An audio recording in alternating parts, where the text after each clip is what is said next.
Assalamualaikum warahmatullahi wabarakatuh.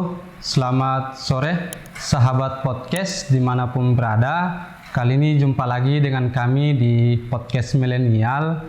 Tentu akan membahas tentang politik di 2024. Masih sama tema kami dengan beberapa minggu yang lalu.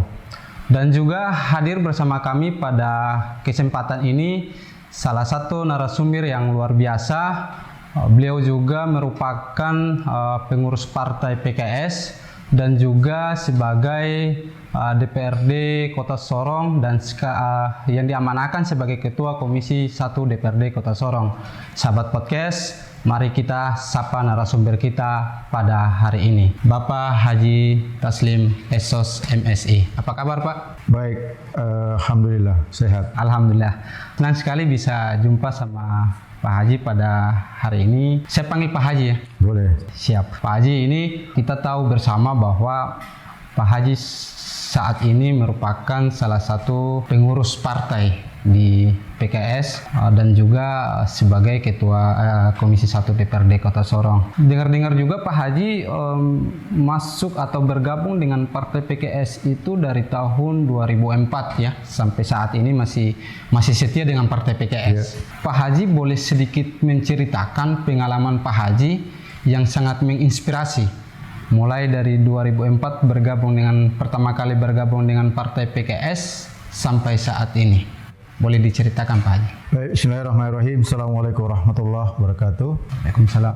Alhamdulillah, sahabat podcast yang saya hormati, saya cintai karena Allah. Pada sore hari ini kita akan berdiskusi terkait dengan banyak hal ya. Jadi awalnya itu 2004 ya, resmi gabung di Partai Keadilan Sejahtera. Yang awalnya itu kan kami ikut kajian-kajian PKS. Nah, kemudian sampai 2009 itu diangkat menjadi Ketua Bidang Kebijakan Publik DPD PKS Kota Sorong. Kemudian 2009 itu dicalonkan menjadi DPRD Provinsi Papua Barat. Ya, alhamdulillah lolos pada saat itu menjabat 2009-2014. Kemudian 2014 diangkat menjadi Wakil Ketua Pengurus Wilayah PKS Papua Barat. Nah, kemudian tahun 2020 diangkat menjadi Ketua PKS Kota Sorong sampai sekarang. Itu perjalanan kepengurusan di PKS sampai sekarang. Kemarin ada perubahan Papua Barat menjadi Papua Barat Daya, otomatis kepengurusan juga di sini berubah. Tadinya saya Ketua PKS Kota Sorong, diamanai oleh PKS Pusat menjadi Ketua Majelis Pertimbangan Wilayah PKS Papua Barat Daya. Papua Barat Daya. Ya. Berarti Pak Haji dari 2004 dan sampai di 2009, sebelum Pak Haji jadi DPRD Kota Sorong, memang awalnya sudah pernah jadi DPRD provinsi untuk Papua Barat. Iya, 2009-2014. 2009-2014. Ya. Habis itu 2014 masih mencalonkan lagi untuk cuma pada situ kan tidak tembus ya, 2014-2019. Nah, itu peraih 5 tahun, kemudian 2019 daftar lagi tapi daftarnya di kota. Karena memang saya berpikir saya sudah di provinsi, saya ingin mengalami bagaimana situasi di kota, dan ini bagi saya lebih menarik karena kita DPR ini kan bersentuhan langsung dengan kehidupan masyarakat. Ya, dinas-dinas yang ada di Kota Sorong juga ini kan bersentuhan langsung, sehingga kami merasa dekat dengan masyarakat, sehingga pencalonan 2024 ini juga saya tetap di kota.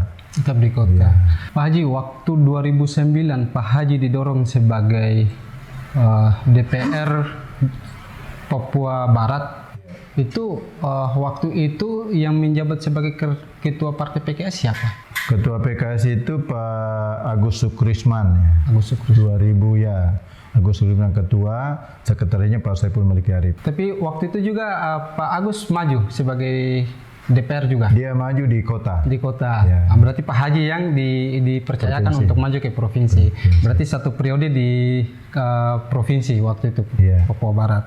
Ya, dan Pak Haji, kali ini kan Pak Haji sudah sebagai sebagai DPR aktif nih, Yeah. Kota Sorong, dan juga sebagai Ketua Komisi 1 DPRD Kota Sorong. Yeah. Nah, sebagai Ketua Komisi 1 DPRD Kota Sorong, hal yang paling menantang, artinya yang selalu menantang Pak Haji untuk tidak pernah berhenti tapi selalu turun lapangan. Hal apa yang paling menantang? Jadi begini, pada saat kita di DPR awal itu kan ada namanya pembagian alat kelengkapan dewan, ya AKD. Nah, dan saya memang minta ke praksi untuk saya di Komisi 1. Karena Komisi 1 ini kan membidangi pendidikan dan kesehatan pemerintahan.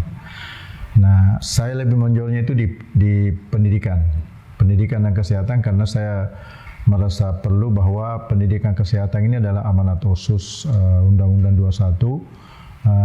Itu saya konsen, sehingga sekarang ini saya di Komisi 1, saya betul-betul bekerja memastikan bahwa sekolah-sekolah yang ada di Kota Sorong ini harus berjalan stabil, tidak ada kendala, sehingga kami selalu berkoordinasi dengan Kepala Dinas Pendidikan memastikan supaya angka partisipasi berkurang, artinya banyak yang sekolah, sehingga tujuan daripada OSUS itu, pembiayaan besar dan OSUS itu ke pendidikan.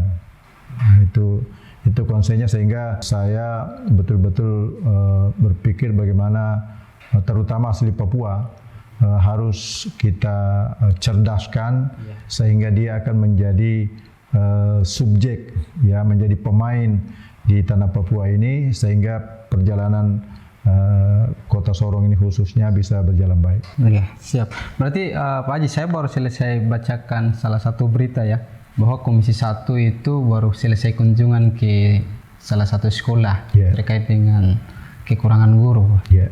Tanggapannya gimana persoalan itu? Jadi begini, di SMK 3 itu kemarin PPDB-nya itu dikurangi karena kekurangan guru.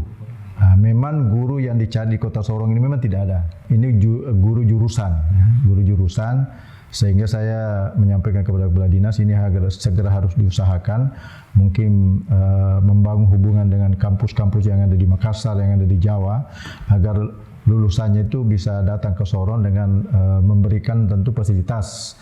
Dan itu sudah jawab juga oleh Kepala Sekolah di SMK 3 bahwa mereka akan mendatangkan dosen dari Makassar atau dari Jawa, itu tiketnya dia ditanggung sama pihak sekolah, dari kepala sekolah SMK 3, agar dia mau datang ke Kota Sorong ini menjadi tenaga pendidik di SMK 3. Siap Pak Haji.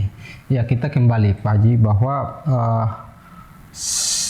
tahapan proses pemilu sudah dilaksanakan oleh KPU Pak Haji, dan tinggal 7 bulan atau beberapa bulan lagi kita sudah masuk dalam proses demokrasi. Di 2024 ini apakah Pak Haji masih sama di Dapil 2 ataukah sudah beda dapil? Ya, sekarang ini kan khusus Kota Sorong dengan adanya pemekaran Provinsi Papua Barat Daya, itu juga berpengaruh kepada dapil. Dan tadinya Kota Sorong itu 3 dapil, 10 distrik, ini sekarang menjadi 4 dapil, tetap 10 distrik, tapi 4 dapil. 4 dapil. Ya, dan sekarang saya masuk di Dapil 2. Masih tetap di Dapil 2 Pak? Ya. Dapil 2 meliputi distrik apa saja? Meliputi distrik Malin Simsa, kemudian distrik Sorong, dan juga Sorong Kota. 3 distrik. Berarti dari batasnya dari ini KPR ya? Ya, dari KPR Eksim sampai ke lapangan hoki. Lapangan hoki di Rufai. Tidak sampai. Tidak sampai di Rufai. Iya. Pak Haji, untuk 2024 Pak Haji kembali mencalonkan diri saat ini di DPRD Kota Sorong di Dapil 2 ya? Ya. Nah, kalau insya Allah diamanahkan kembali menjadi DPR, ya, semoga. Apa hal yang paling utama untuk diprioritaskan dalam periode Bapak yang kedua nanti? Ya, hal yang utama itu adalah saya kepingin melihat DPRD Kota Sorong ini berjalan sebagaimana fungsinya. Pertama itu kan penganggaran, yang kedua adalah pengawasan, yang ketiga adalah membuat peraturan daerah. 3 fungsi ini kita maksimalkan untuk menjadi partner pemerintah Kota Sorong dalam membangun kota ini lebih baik. Karena Kota Sorong ini potensial, mempunyai warga yang tingkat kecerdasan cukup bagus, dunia usaha cukup sehat. Tinggal bagaimana pemerintahan ini, pemerintah kota dengan DPRD bisa bersinergi sehingga perjalanan pemerintahan ini lebih baik. Ya Pak Haji, berarti untuk kemarin-kemarin di periode yang kali ini memang sudah agak lumayan, tapi Pak Haji ingin untuk lebih bagus lagi. Ya, bahkan di PKS ini kemarin kita rapat koordinasi tingkat provinsi. Untuk Kota Sorong itu kami mempunyai target adalah masuk di tiga besar pemenang di Kota Sorong. Otomatis itu nanti mudah-mudahan PKS dengan tiga besar itu berarti bisa jadi satu fraksi, bahkan bisa jadi pimpinan.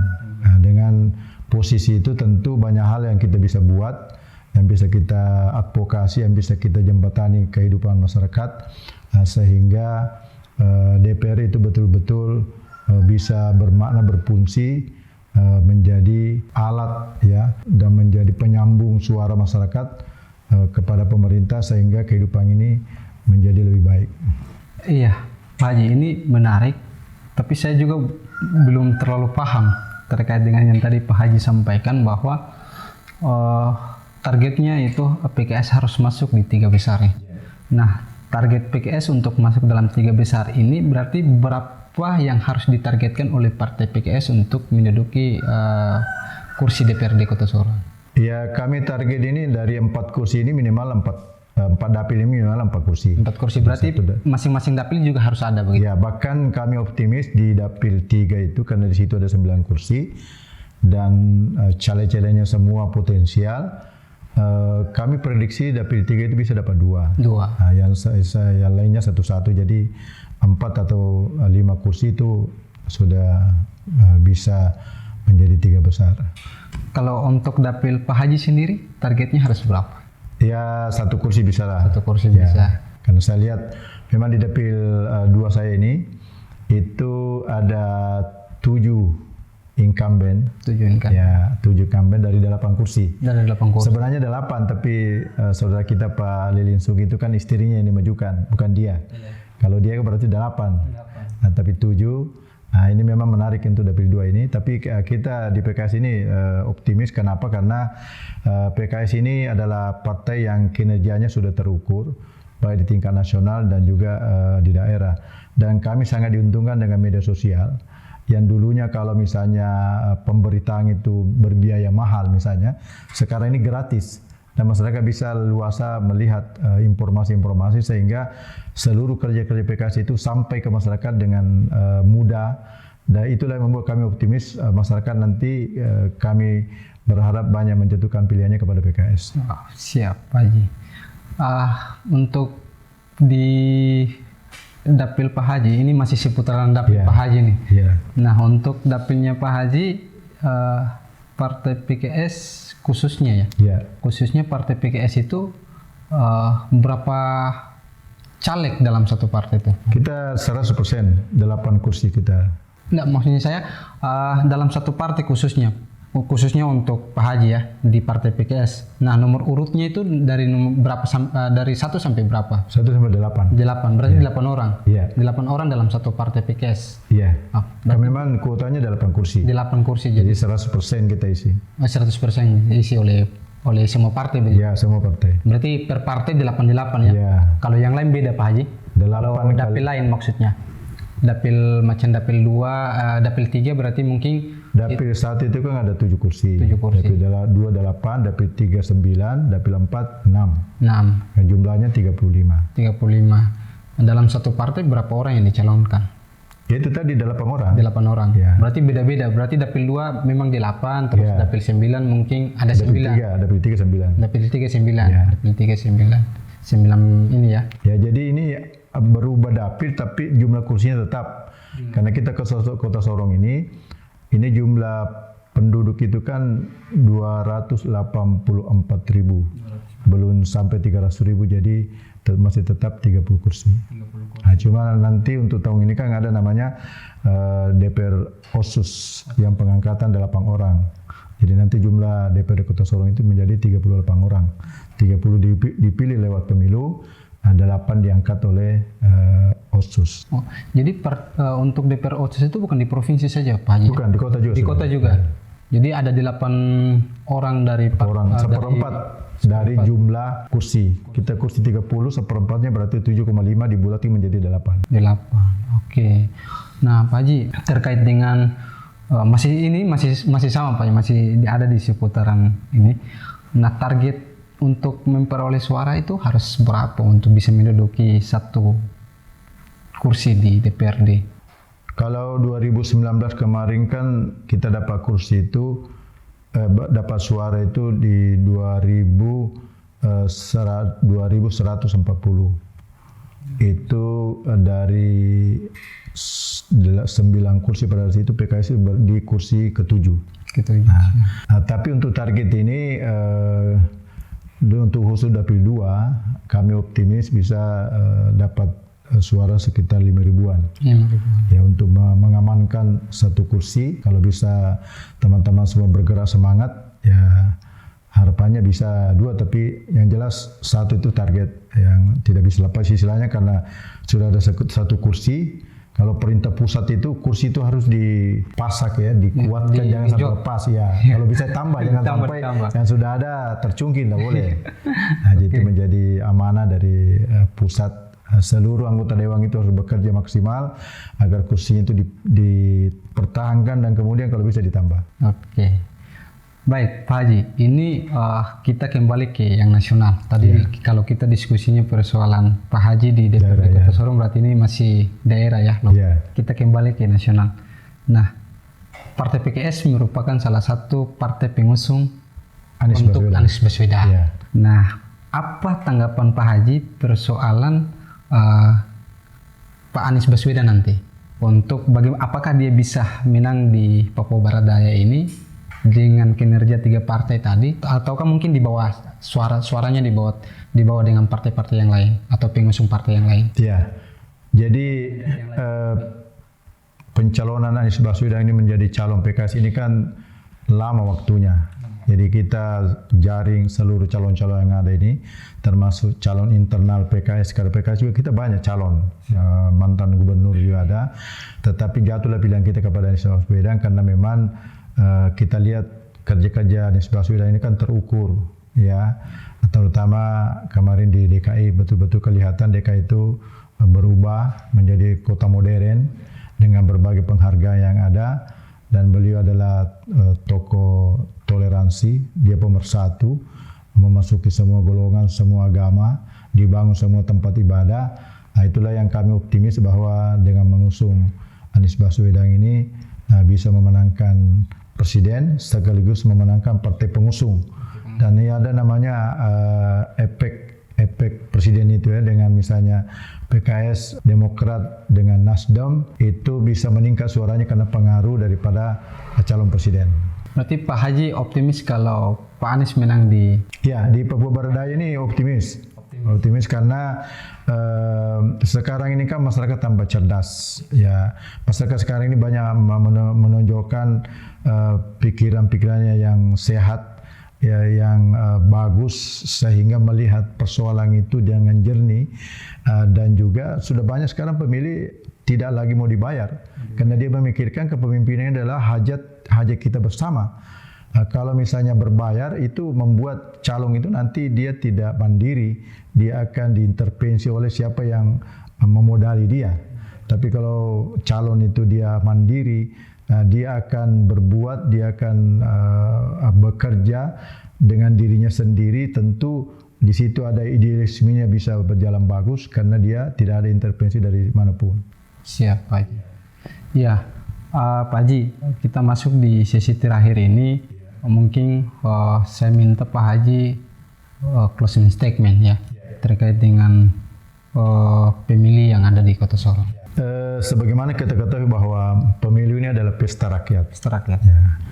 Kalau pesta rakyat berarti pesta kita bersama. Nah, karena itu pesta rakyat, karena itu kita semua berkewajiban untuk mensukseskan pesta rakyat ini dan bersama-sama menghadapi ketika ada yang mengganggu. Ya. Apa-apa yang mengganggu pesta rakyat itu adalah misalnya money politik, ya, kecurangan. Karena itu saya sangat berharap kepada seluruh masyarakat khususnya Kota Sorong, mari kita mengambil peran berkontribusi, bukan hanya kita diminta bahwa kita datang ke TPS mencoblos kemudian pulang selesai persoalan, tidak. Tanggung jawab kita adalah bagaimana mensukseskan pemilu ini supaya pemilu bisa berjalan jujur, adil, aman, bersih. Kalau ini kita punya pandangan seperti ini, maka insya Allah akan menghadirkan calon-calon anggota dewan yang bagus karena prosesnya bagus. Prosesnya benar. Tapi kalau prosesnya misalnya sama dengan tahun-tahun sebelumnya yang prosesnya banyak kecurangan, pasti juga hasilnya sama. Nah, karena itu saya sangat berharap kepada seluruh komponen bangsa yang ada di Kota Sorong ini, mulai dari kampus, paguyuban, majelis taklim, mungkin dari pihak gereja, siapapun, mari kita sama-sama bersinergi untuk bagaimana pesta rakyat pemilu ini bisa berjalan aman, bagus dan juga terhindar dari kecurangan, terutama money politik. Dan kami juga menghimbau kepada calon-calon yang ada ini, tolong kedepankan gagasan, kedepankan program-program, kedepankan misalnya kinerja, rekam jejak, jangan mengedepankan uang. Karena kalau dari awal berniat untuk menyogok masyarakat, pasti niatnya ini sudah tidak bagus, sehingga nanti ketika duduk jangan harap dia akan membangun masyarakat, tetapi dia akan membangun dirinya sendiri, pribadinya sendiri, dan itu kita tidak inginkan. Itu. Baik, Pak Haji, terima kasih atas waktunya. Saya tutup diskusi kita pada hari ini dengan mengucapkan Assalamualaikum warahmatullahi wabarakatuh dan selamat sore. Assalamualaikum warahmatullahi wabarakatuh.